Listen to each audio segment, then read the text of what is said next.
Okay guys, magandang tanghali or magandang hapon.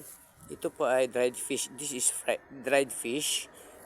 We will going to dried it again by means of this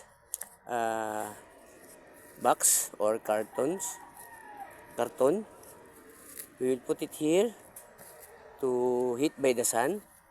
Sun shines here, and then it will be dried like that. Okay, so like that. Yan.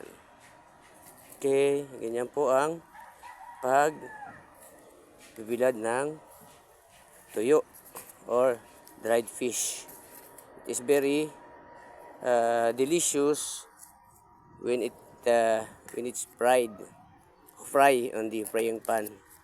And then if you mix it on the vegetables, talbos ng kamote yang shoot, sweet potato yang shoot, and then malunggay,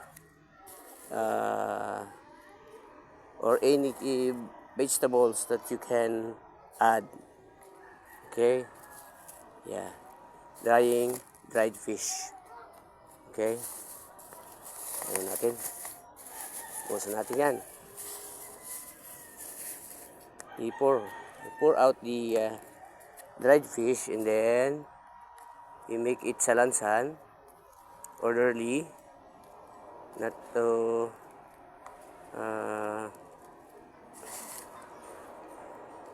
misplace anyone or each. And then it will be dry before the sun goes down.